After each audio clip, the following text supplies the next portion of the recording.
President Bola Tinubu has maintained that the economic reforms which he embarked upon in the last 2 years are working and yielding the expected results, insisting that the worst is already behind the country. In a nationwide broadcast on Thursday morning to mark the second year since he assumed office, the president dismissed recent concerns over fluctuating crude oil prices, which recently hit $58 per barrel despite a $75 per barrel budget benchmark, pointing out that Nigeria's fiscal targets for 2025 remain on track. The president also declared zero value-added tax on key commodities like food, education, healthcare, rent, among other essential commodities in a bid to reduce the taxation burden on households. Tinubu, who took office in May of 2023, has embarked on a broad range of economic reforms which, though seen as harsh on Nigerians, are largely acknowledged as necessary. Well, Arise News analyst Dayo Sobowale joins us now to discuss the high points of President Tinubu's second anniversary address and how his administration has fared in general. Mr. Sobowale, good afternoon. Many thanks for joining us here on Newsday. It's a pleasure to be here as usual. So the president says his reforms and his policies are working. What do you make of that? Are they working? Are we just not understanding? They are working. Okay. Although, like he said earlier, you need some pain before you get some gains. Although some people say that is a fallacy. But essentially, in his speech, it's like he's breathing a sigh of relief that he has survived the self-inflicted obstacles he put on his economic progress as leader of the country. Essentially, what interests me in his speech is that he admits that he is not taking the patience of Nigerians for granted. He said he has not taken the patience of Nigerians for granted, which means he knows that Nigerians are in dire straits and maybe they are vexatious or angry with his economic policies. But that is an admission that some things have gone wrong. And he's admitting that. He's literally thanking Nigerians for their patience in coping with his administration. That is my first take.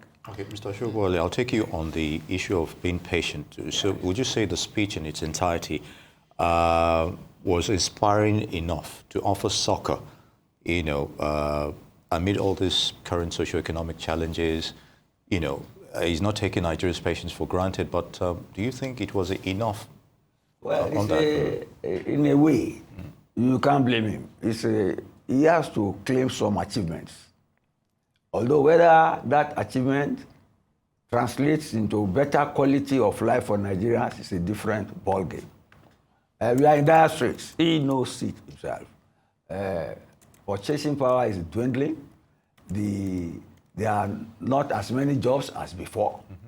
And the cost of governance is high from what we see in the National Assembly and all these places.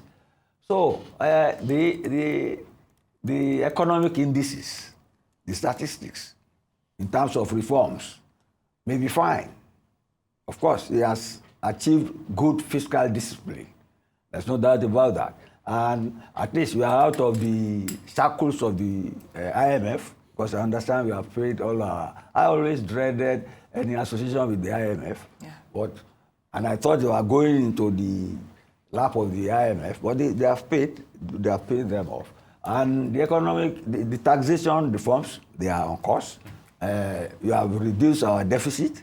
We have raised our tax to revenue ratio, and we have plugged the gaps in our revenue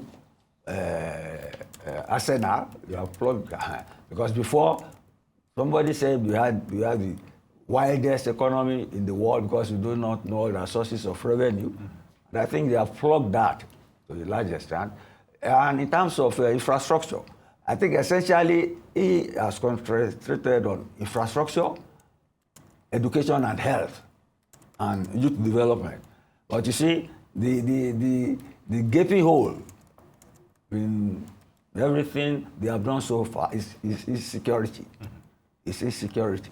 And I think in managing the insecurity crisis, he's trying to carry his military chiefs along to boost their morale. Because he's praising them and thanking them for their. I appreciate his, because it's not good for them to lose their morale or sense of belonging or sense of patriotism or I mean, their job of giving us protection. So I admire that. And I think essentially, he knows people are not too happy. But I think he can breathe a sigh of relief because as far as I was concerned, any government that removes subsidy is going to fail. He has not failed. So he's been a lucky guy. And I appreciate him for appreciating our own patience in keeping him in power and believing in him that the reforms will see us through. Okay, Mr. Sobowale, we're halfway in.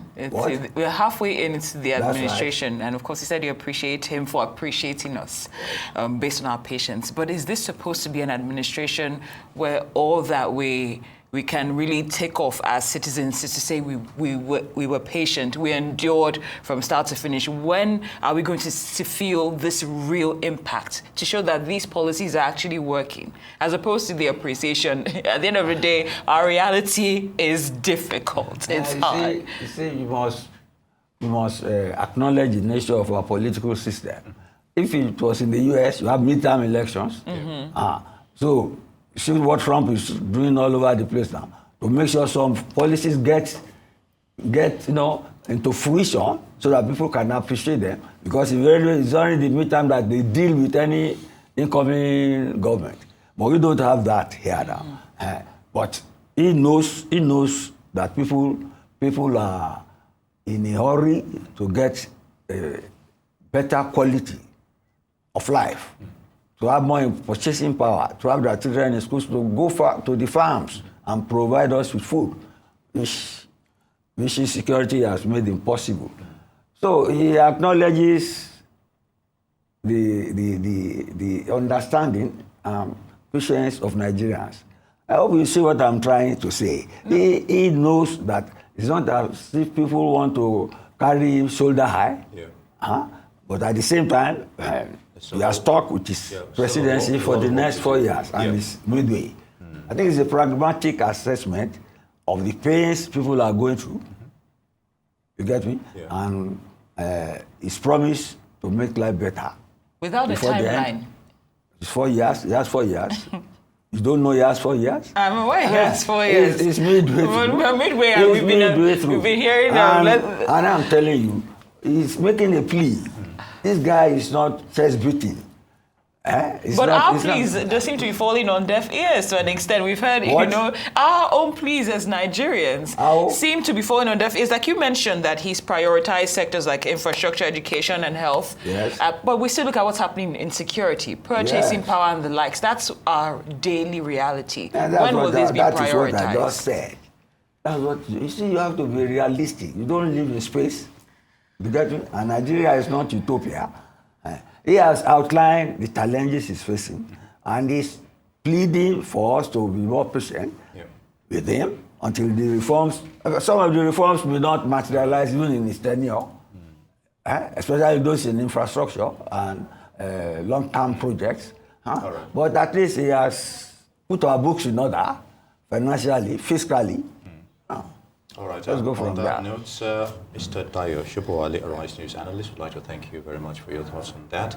It's good to have you, as always.